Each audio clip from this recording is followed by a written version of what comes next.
magandang hapon. So, although siyempre Ilocano tayo, so we can speak Iloco, but then again, gagamitin natin yung mag-Pilipino tayo kasi some of might be your listeners are coming from other countries as well, na mga Ilocano din, but then again, hindi na sila nakakaintindi kaya we use Tagalog, Filipino.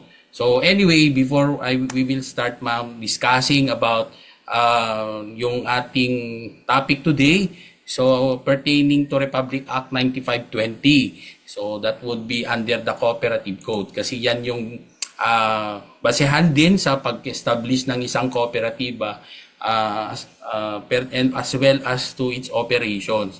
So before ma'am, gusto kong batiin yung ating mga butihing CEOs ng mga malapit na sa ating puso na kooperatiba ng Ilocos Sur. So we have Mr. John Bello ng Kailian MPC. So I think they will have their General Assembly at Candon. Ano yung tawag doon? Candon Arena yata yun eh.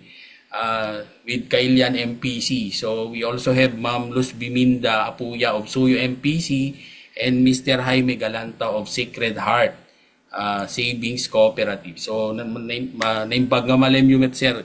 And hopefully this will also reach out to your members para kahit paano makapagbigay tayo ng kaliwanagan kung ano ba ang importansya ng kooperatiba kasi some of us are actually becoming members of cooperative. It's because of word of mouth.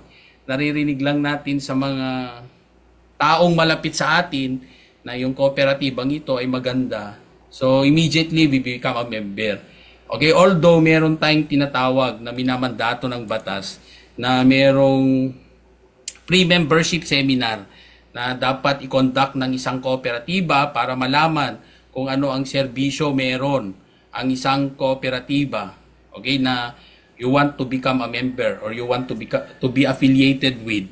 So, then again, minsan nawawala yung kanyang essence dahil sabi ng mga gustong magmiyembro, nagmamadali ako. Baka pwede na lang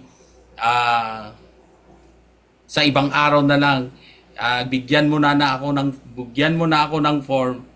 Okay na sa akin yan. So later on, when something happens with that cooperative, mamaya di ko nalaman yan nung nag-member ako. So, you know, that is how important it is na tayo po bilang isang gustong magmiyembro or dati ng miyembro ng isang kooperatiba, it is very important that we have to we should not miss that what we call pre-membership yung orientation. So kung minamandato kasi yan ng batas na meron yan. Okay, so and one thing more, we also have to participate doon sa pagpapatakbo ng isang kooperatiba sa pamamagitan ng pag-attend ng kanilang General Assembly. Okay, so minsan lang naman yan sa isang taon na ginaganap. Like for example, yung Kailian MPC, magko-conduct yata yan ng General Assembly. Meron na silang Facebook page, pinopost doon.